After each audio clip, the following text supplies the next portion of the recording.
All right, everybody, welcome. This is Illiterate. My name is Evan. My name is Taylor, and I have read the book. And I have not. This week, real quick, we've got an announcement. illiterate@email.com. That's where you're going to have funny photos, more articles, giveaways even. But you got to get on that list if you're going to know about all of those things. Just send your name to illiterate@email.com. You'll be signed up every Friday. Those goodies are coming your way. So hit up that email. Let us know what you think. If you clicked on it, you already know. This week is Watchmen, the illustrious Watchmen by DC Comics. It was published in 1986 and 1987, written by Alan Moore and Dave Gibbons. Immediately was thrown into, being adapted right off the bat. 1986, Terry Gilliam was involved for like something close to a decade, and it just squandered in development hell until mid-2000s. And then the 2009 Zack Snyder film was released, which then brought it way back into the popular eye, and it was called Unfilmable at one point, which is kind of a tall order for any any narrative. So that's the basic of it. But this is something that I've never read all the way through. I came into contact with it around the film in 2009. I enjoyed the film at the time, but it was confusing. So I picked up the novel and read the third act and wanted to see specifically what the differences were there. But I haven't read the whole thing. I have read the whole thing through. So that's what we're going to be doing today. I'm really excited. I really love this story and what it means to this medium. So let's get into it. Yeah. Like you said, it came out in 1986. It was a 12-issue miniseries. Alan Moore is the writer. Dave Gibbons is the illustrator. So Alan Moore is the sole writer. Alan Moore wrote it, yeah. Sent the scripts to Dave Gibbons and said, draw this. Okay. They're quoted as their goal was to create the superhero Moby Dick. So to make it very literary, I mean, that was tight that they accomplished that. It's in Time's top 100 novels ever written. Yeah, that's the only graphic novel on that list. So it's a major thing. There's been a shift in that thinking over the last, I think, 20 years, definitely the last decade of these things being considered literature. It's important to remember the context in which this comes out, because that where now is kind of the standard, where the Dark Knight, the Nolan films have kind of changed the way that these stories are told, and seeing, bringing the Watchmen grit to the big screen in a way that says, like, we can really get into this kind of stuff. It's important to note that when Watchmen came out, that was not the case. There was not a lot of these, like, counterculture graphic novels. Like, that did not exist in the medium. Everything before that was bright, shiny superheroes in colorful costumes, saving the world, infallible. But this was the first time that was done. Moving on, just give us a brief rundown of this plot, Taylor. The briefest. This is set in an alternate history after... love those alternate timelines. Alternate. Kind of the same. Superheroes exist. Although in this story, there's only one character that is actually superpowered, which is Dr. Manhattan. But we definitively win the Vietnam War, just crush because of him, and Nixon gets elected for a third term. Nobody finds out about Watergate. It's very much the Cold War. The Soviets are a huge problem. That's kind of the backdrop of this. The book came out in 86. Can't relate to any of that. Right. Not topical at all anymore. What, really out there? World conflict. Alan Moore. So, superheroes. Rorschach starts it out. He figures out he's one of the superheroes, or just more vigilantes, because like I said, they're not superpowered. He figures out there's an old superhero called the Comedian that's been murdered. He thinks there's a mass killer out there, something's going on. All the old heroes are done for because of this thing in Congress called the Keene Act, where you can't be a superhero anymore, except for Dr. Manhattan, who was, from a crazy science experiment, became this all-powered being who can teleport and change things and sees time as one dimension, all this nonsense. And then the Comedian... Manhattan Project. Yeah, that's what it was named after. So the Comedian is the other one because he is hired by the government to work in Vietnam. So he's... Everybody else is not allowed to be a superhero anymore, so they all go away. There was an original cast of superheroes. Kind of like that Incredibles thing. It was like, I didn't ask to be saved! Yeah. With an arm and a cast. It's like, Yeah. So, the heroes that we're talking about are Night Owl, Silk Spectre, whose mom was in the old group of superheroes, And so now she's the younger group. Night Owl is also the second Night Owl because there was an older guy that he took over from Dr. Manhattan, as I said before. Ozymandias, who is the smartest guy in the world, and he's kind of this Lex Luthor from Superman-esque character who has all this money and power and the then, influencer. Exactly. And then the comedian, who's just kind of this thuggish character. Everything's a joke. Yeah, that's his line. So Everything's a joke. Cigar. Shooting people in Vietnam. So we find out that Dr. Manhattan has been giving people cancer, so he is like, I'm out, I don't care about humanity, goes up to Mars. Like I said, he's this all-powerful kind of creature at this point, not even really human.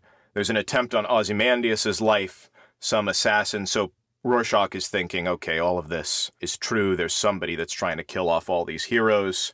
Rorschach goes to prison because somebody set him up to get caught, so now the Silk Spectre and the Night Owl get together, realize Rorschach is kind of right. They get him out of prison. Dr. Manhattan comes back to talk to the Silk Spectre and takes her away because they're like, now also in the background, everything's on the brink of chaos, World War III coming about. Yeah, they have this duality conversation of like, we have to talk about us, but we also have to talk about saving everything. Yeah. So it's a in big space. mess. Yeah. So they leave there in Mars. Night Owl and Rorschach try to figure out this mass killer. They realize that Ozymandias is the one who started it all, and he's been setting people up, and he's been orchestrating all of this for a larger scheme. And they're like, he doesn't seem bad. Why would he try and create World War III and destroy the world? So they all confront him in his lair in Antarctica, and he reveals his scheme, which is to create a third-party thing, this giant alien that he teleports in using Dr. Manhattan's powers. It explodes, kills half of New York, and so that way there is a third weird alien neutral party, and the Soviet Union and America will not be after each other because now there's this common enemy. And they're like, wait, you can't do that. And he's like, well, I already did it 35 minutes ago. And so then the next chapter is just the destruction of New York. What a crazy idea. I couldn't imagine needing anything like that in reality. Yeah, just a giant alien squid monster to bring you all together. No, what I mean is like, I feel, and this is going off, but just in this social political climate, I feel like we do need some uniting, something to bring us all together. And in this instance, and it does seem like in the real world, those things always seem to be negative. So I'm wondering how we can get out of the place that we are without teleporting a giant squid monster into New York City to say, yeah, right, maybe the Russians aren't our enemy. Maybe just surviving is the idea, you know. Yeah. But, yeah. What? Back to the summary. That's what they thought was the solution, or at least Ozymandias thought was the solution. So now he puts him in a checkmate because he's like, you can't reveal that I did this because then World War III is going to happen because now they're going to know that it was a ruse, setup. And then they'll be pissed and back to where we were. But now that we'll be pissed about it. Right, but I did something horrible, so deal with it. Rorschach, however, because he's dealing in black and white, he's like, no, I'm going to tell people. And so he leaves the Antarctic base. Dr. Manhattan kills him because he's like, you can't do that. Ozymandias asks the Dr. Manhattan, because he's sort of this ethereal, all-seeing being, he's like, did I do the right thing in the end? Dr. Manhattan's like, there is no end. Pieces out to Mars, leaving hardly a resolution. At the end of the graphic novel, people are at peace, and this kid who's at a newspaper finds Rorschach's journal, and the editor is just like, print whatever you want. It's a slow news day, implying the beginning meets the end. And what Dr. Manhattan was saying is like, it's more about what is the right way of going about things, as opposed to everybody just has a different philosophy, which we'll get into the topics of how do you approach these situations. Right. So it's left as an open end. What becomes if they find out Rorschach's journal of everything that actually happened? Right. Did it matter? Yeah. Or is it okay? So that's the plot. And so you have not seen the movie? I have. You have seen a the while movie? ago, okay, yeah. Okay. I didn't like it personally, but everybody has their own thing. It's interesting because watching it, they really tried. Like, there's a lot of effort in this thing.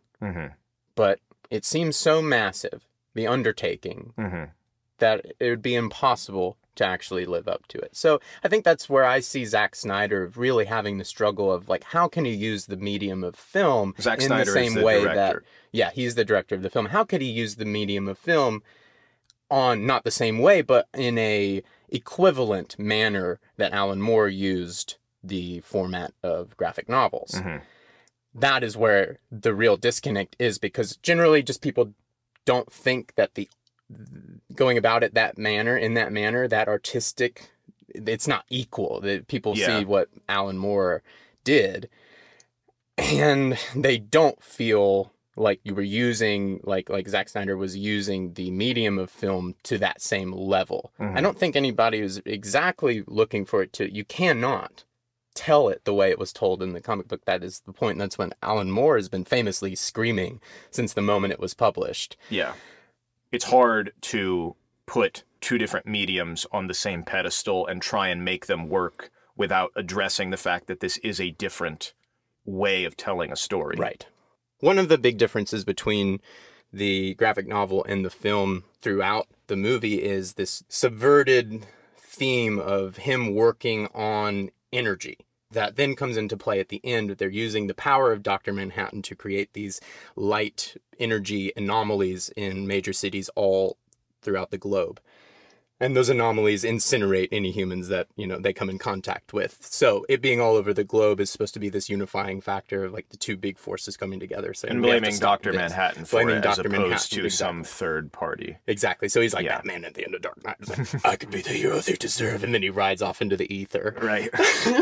So trying to hit home that world unification. Versus just America versus the Soviet Union. So it's like, if it's just America... And one way, it's like, well, why would the USSR care so much? But I don't know as much. But that's the main difference between the book and the movie. Yeah, that's the big one. My favorite part, an excerpt. So for each chapter, the book is written in a different perspective of a different character. So sometimes it's Rorschach's journal. Sometimes it's from the first-person perspective of Dr. Manhattan. Sometimes it's from various people. And there's also dialogue. So it's going to sound sort of weird. What's just the preface for where we're being dropped in? Yeah, so he's recounting the history of him becoming Dr. Manhattan and the various relationships that are affected by that. It's 1959.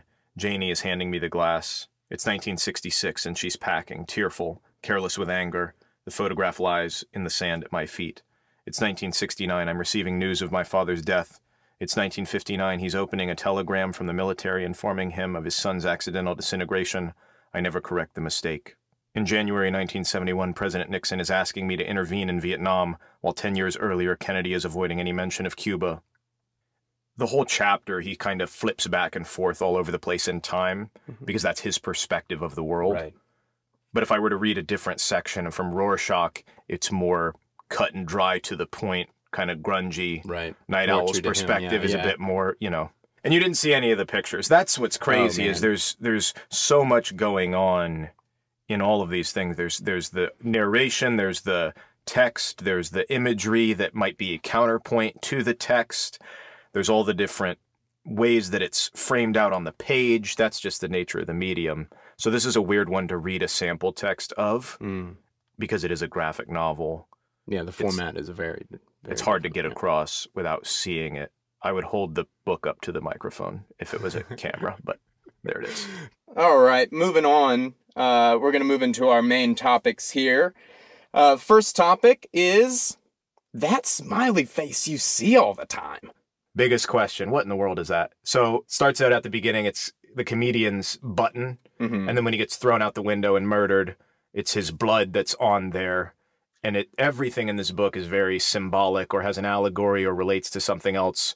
So then that symbol of the good and the bad, I guess you could say in a very generic sense, shows up later at the end when the kid who gets Rorschach's journal has a smiley face on his shirt and spills some ketchup on it. Oh, yeah. I think that shows up in the movie, but it's that kind of like moral ambiguity, different, the themes in the book are about leadership and time and cycles and different worldviews. So the beginning and the end of the book have that symbol. So people see that all the time and they're like, what is that red splash? It's the blood of the comedian. It symbolizes his worldview of things, the good tinged with the bad. Sometimes you just have to laugh. There's a lot of symbolism in the book. One of the symbols is, there's a whole subplot which is lost in the movie, I believe, of this pirate comic book. It's like a comic book within a Right. comic book. There's a character in the story Right, I've heard of that. sitting on a Yeah. newsstand that's reading this fake comic book called Tales of the Black Freighter. And it shows up because it's the whole story that's threading through with the pirate is a symbol or an allegory for what Ozymandias, the main guy that ends up committing the dastardly deed and destroying half of New York. That's what this pirate is going through in this book. It becomes a meta-narrative because Ozymandias abducts the artist and the creator of the fake pirate comic book to create this squid monster. So it kind of weaves itself Right. in the story, within the story, within the story. It's very confusing. But all of that, that's why the book gets so much praise and has so much criticism and dissection, is because there are all of these symbols.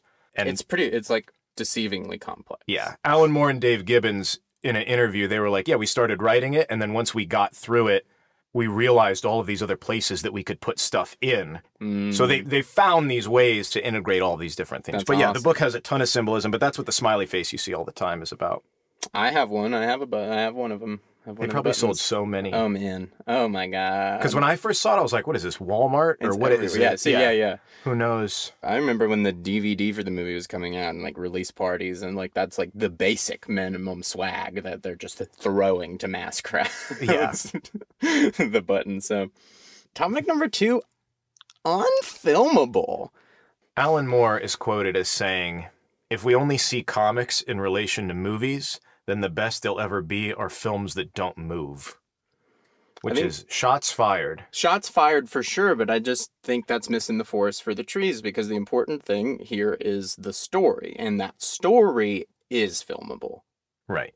But I think he was saying he's we're talking much about big the in the medium and comics the and manner medium. in which it was translated And really, adapted. he said this is less, for him, was less about the story and more about the way of telling. It's a comic about comic books. There's this pirate comic in the comic book, the way that it's set up, the style choices they used. So it's set up in a 9-panel layout, 3 rows, 3 columns. They don't deviate from that, whereas other comics, they try to mess with the gutters, which is the space in between the panels, and sometimes they're long, and sometimes it's a circle, and sometimes there's words flying out of the page and all this other stuff.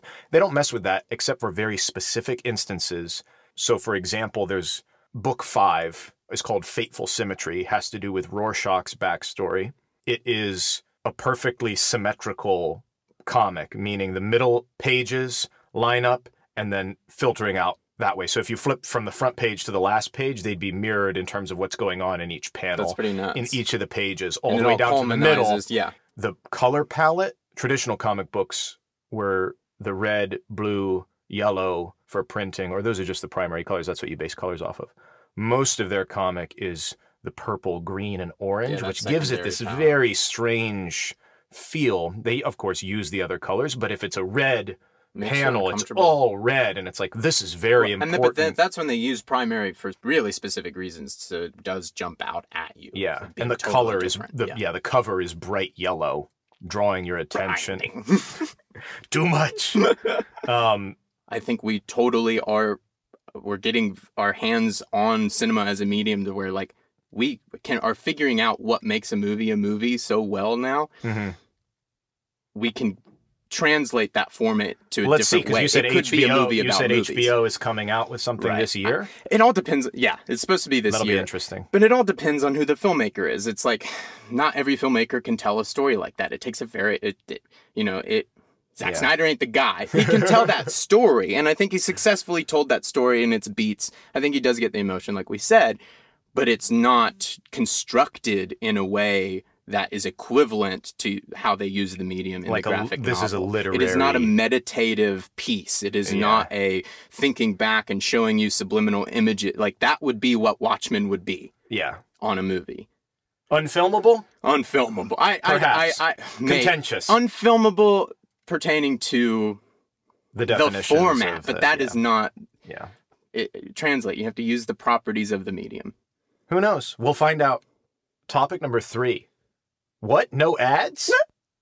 At the end of the book, of each chapter of the book and of each issue, when it was a 12-part series, there are these excerpts of various supplemental material to enrich the world, such as the autobiography of the first night owl, going into the backstory of the original Minutemen, a selection from a textbook about Dr. Manhattan, some case files when Rorschach gets arrested, a review of the comic book about the Black Freighter, notes from the desk of Ozymandias, all of this great stuff. Wow.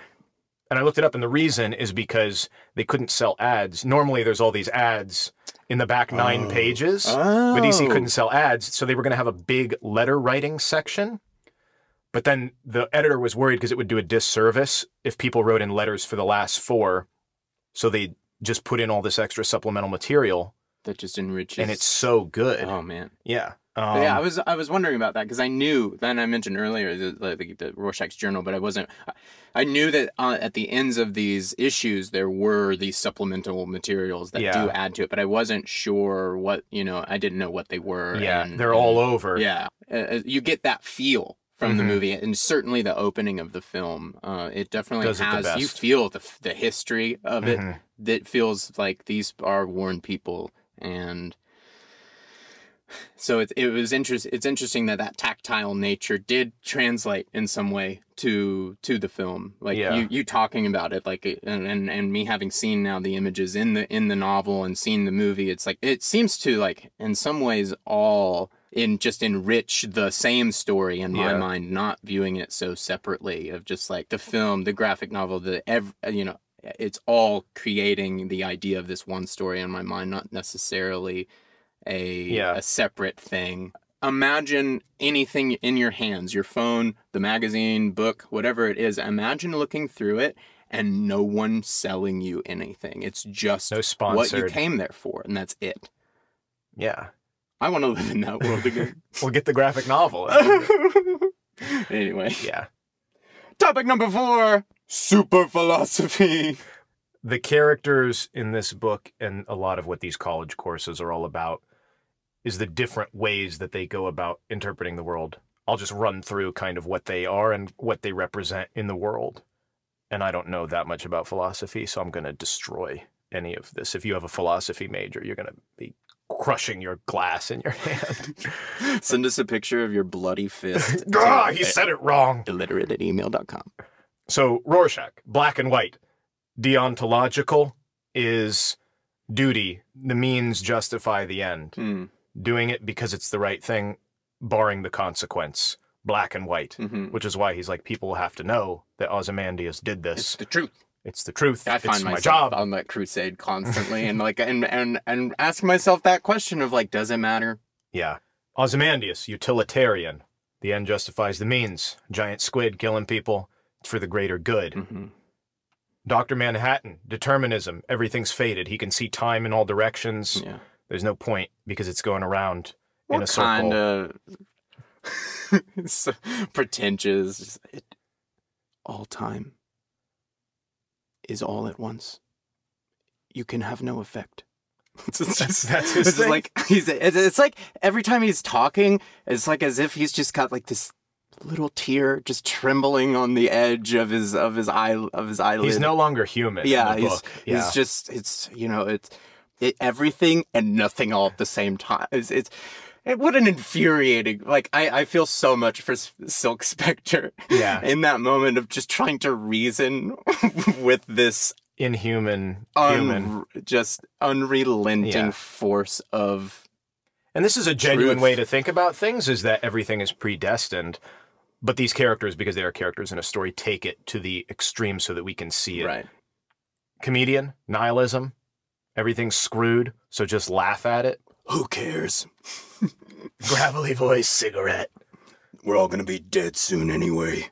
So he doesn't really see himself as different than anybody else. He's just being more honest. And that's where Ozymandias gets his idea. He says is in one of their meetings where the comedian's like, hey, this is the way the world is. And Ozymandias is like, well, if I'm the smartest guy in the world, what can I do? Right. I have to do something. And so then you need the people who are big picture, and then you need the people who are details focused. Like you need Ozymandias to have that big picture, to know the end goal, to know what is the greater good. And you, at the very same time, simultaneously need Rorschach going, the details matter. Because he's boots on the ground. Matters. He's killing and they're both right and they're both wrong. Yeah.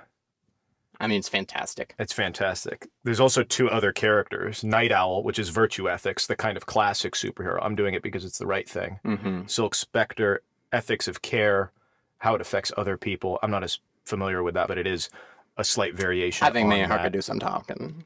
About what does this affect them people? How you affect people. That's what she's concerned about. So all of those swirling around in this book, all their backstories, all of the different philosophies, all of the ways of going about it. And in the end, who knows? There is no writer at the end saying this is definitely how superheroes or how leadership should be implemented. Or one thing is the intertangledness. So like Silk Spectre has the whole history with her mother and the comedian. That in itself could be a graphic novel. You know, like that could be its own standalone piece. But then she's also in a relationship with Dr. Manhattan. And two-timing him with Night Owl. Yeah. On the side. It's like, that's what's going on here. But like, that's not even the focus. Like, get that out, you know, like that we're talking about, you know, humanity and saving, you know, the world. Yeah. But at the same time, everything is in there. At the same time, we're talking about who's with who and insecurity of like, I'm not good enough, being locked out of things, all of that. Topic number 5. Alan Moore? More like Alan Less. So Alan Moore is the writer of this. I'm still a little fuzzy of Dave Gibbons' influence on the narrative. I know he has none whatsoever. No. So Alan Moore definitely has everything. Shows up, here's the story. There was only one situation, Ozymandias' monologue about how he did it all. Dave Gibbons was like, this is too long. I can't fit all of this text in the panels. And so Alan Moore's like, cool, I'll cut it out. But everything else... You're right. Yes, 400 pages. Everything else, Alan Moore changes the medium. Send him the script. Note. Yeah. This is where his negative energy, I feel like, towards the whole thing comes about, is because, according to him and the contract, DC, basically the way that he explained it is they get a percentage, and then in his contract, over a certain time, if the characters are not being utilized or whatever, then they get the copyright back, because it was a work-for-hire situation. But he soon realized that DC was never going to stop making stuff. Right. So he's not getting that property back.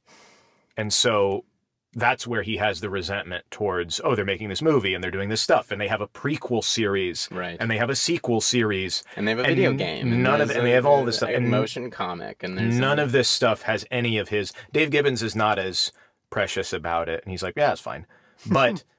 They asked Alan Moore in 2010, they offered him the rights back if he would help with the prequel and sequel stuff. And he was like, if you had asked me this 20 years ago, maybe I would have been interested in making it a thing. But now that you've already it's been 20 years, done all this crap. Like, you put me through this. I've been talking about this whole time. It's not like Alan Moore has been quiet about any of this. So this comes out in 85, 86, 87. Yeah. Well, guess what? Batman, the first Batman movie, there was the 60s comic book ones which weren't really Batman, but the first Tim Burton Batman comes out in 1989, which is dark. Right. I don't think that happens without Watchmen. For sure. So and guess who's behind that? Warner Brothers. So it is painful, the short-sightedness of these studios, because they do not understand who Alan Moore is going to be in history. Yeah. One little thing I found was that Vincent Conair was heavily inspired by this book and came up with the beloved font Comic Sans from the style in this book. Comic Sans was inspired by Watchmen. Oh my God. Wow. So that's one, some might say a negative influence, but a positive. Sure, but then again, just saying how vast the influence is. Yeah. I mean... So even though Alan Moore is Alan Less, there's... influence in fonts. Look. And it's something that now, it's a meme. It's a joke, and it has been for 20 years. So that is how deep this has permeated. Yeah. All right. This is the 5 ways to make you sound cooler at parties. We're going to break them open. Cracking them open like an egg, Taylor. Topic number 1. That smiley face you see all the time. I do see it a lot. It is so we also talked about symbolism. Oh, and how there's all these different symbols and how it stands for something else. Well, okay, then. So I wear a lot of buttons. Like I have a button collection. And usually those buttons are pretty specific. They mean something to me. It's a piece of media I like for a specific reason. Like I'm adorning myself with some, you know, I'm saying it's of me. You know. So how do you in conversation flip that about what that symbolizes? I suppose. What's the step into it? You know, we wear things because we want to have that conversation to a degree. You know, we want to find the people who either see it the same way, so you can meet those people and have that conversation, or meet the people who have no idea but are interested and want that point of view. So maybe have that mindset in mind, like with the button, realizing, oh, that symbolizes something good and bad. Going into a situation, instead of just commenting, love that blouse. Right. It's be not thinking about what does that mean to that person? What is it actually symbolizing in their life? Exactly. It might not just be just an aesthetic thing, you know, toy jewelry. Like, odds are somebody put thought into it. So there's certainly a story there. Yeah. Topic dose. Unfilmable. This, you said there's an HBO series that's supposed to be coming out this year. Yes. And so you can talk about the lineage of this thing that is supposedly impossible to be replicated in a different medium because it's about the fact that it's a graphic novel. And what people mean when they say that, and how that might be part of the problem, as in it's the format is unfilmable. The story is not. So we're going to see. And it's also HBO, and they don't play around. Right. So that's something to talk about, is the fact that this is going to be coming out. Will it be? Yeah, you're going to see it. You're going to see people wearing the button. You're going to see the billboards and stuff. So this is going to come up. You'll be more aware of what the criticism actually is. Yeah. Cool. Topic number 3. What? No ads? No ads. In the back of this book, they didn't put ads. They didn't put extra material that has nothing to do with what's going on just to promote something else. It's a wild idea. They added more supplemental material, went deeper into what this story was about. If you're at a party and you have some story that you're telling, don't tag ads on the end of it. Right. Don't self-promote. Yeah. Don't make it sound cooler than it was. Instead, go deeper. Yeah. Maybe be a bit more vulnerable. Be a bit more personable. Maybe, yeah. That kind of thing. The details, like, don't keep it so surface. If you got the end and you're talking, keep going down that path. Be more real. And to a degree. See what happens. See if that works. We're not experts, but, Blame Alan Moore. Send all complaints to alanmoore@gmail.com. Yeah. So for topic number 4, super philosophy. Leadership is a huge topic of conversation nowadays, not only in business jobs. People don't like their managers. Right. People don't like political leaders. People don't like their parents. Whatever it might be. This book addresses that. It's gender roles. It's in there too. All of it. Yeah. The word Watchman comes from, and it's the final quote at the end of the book, who watches the Watchman, in Latin, which I can't pronounce. But it's who watches the Watchman, but it's from a Greek poet named Juvenal, but it's quoted under the Tower Commission report from the Iran-Contra affair. So in Appendix B of that, which is what Reagan asked for. Whoa, what? This has got crazy real. What? Yeah. So that's where Alan Moore quoted it from, who watches the Watchmen, because for whatever reason that was in as this philosophical thing based on the Iran-Contra affair and the government giving them arms and all of that stuff. I've been making jokes this whole time about this being, this couldn't be further from relevant and topical, but this is just even further than I had even realized that this is exactly. Because that's what was happening at the time. Yeah, it's a huge scandal, and the way to go about getting around it, to resolve it, in whatever manner that was going to be, was a huge problem for the United States government. What leaders? What is their responsibility? I had no idea that Iran-Contra was involved in the genesis of this, so that's actually just opened up a whole new avenues for me right now, Taylor. Well, that's the philosophy. So this is not just about superheroes. It has applied to real things, and that's where the title comes from, is that quote. Wow. That is from I did not know that. That's awesome. It's from an ancient Greek poem, and then it's also in the Tower Commission report that Reagan instituted. Yeah. God. Super philosophy. Comic books, real life, everywhere. Everywhere. So topic 5, Alan Moore. More like Alan Less. In spite of all of his qualms about the whole situation and that he's not getting credit and he doesn't like the things and the reproductions of his work, all of that stuff, fading into obscurity. He still is unable to really rein in his impact on popular culture. Because of Comic Sans. And the guy who created Comic Sans specifically said Watchmen was the influence. So if you're out and about, anything, any logo, any font, any... If you've seen Comic Sans, or just font letters in general, if any kind of design question or, you know, like conversation. This is the reason anything for like that. Yeah. We did it. That was a blast. Watchmen. I definitely learned a lot on this, even though I knew a lot about it to begin with. Which I'm glad, because I didn't know. So, yeah, my biggest takeaway that it is in Time's 100 best novels of all time. So I'm like, yes, that's right. It's good. This is part of history. This, like I said, we're going to be pointing back at this to be like, something changed here. I'm glad we talked about it. All right, everybody. Thank you guys so much for listening. Again, that email is illiterate@email.com. That's where we're going to have all of our giveaways, stuff, extra reading, and it's going to give you links to all of our other social ways to get in contact with us. Shoot us an email. Let us know what you think. Send us a picture of that bloody fist where you smashed the...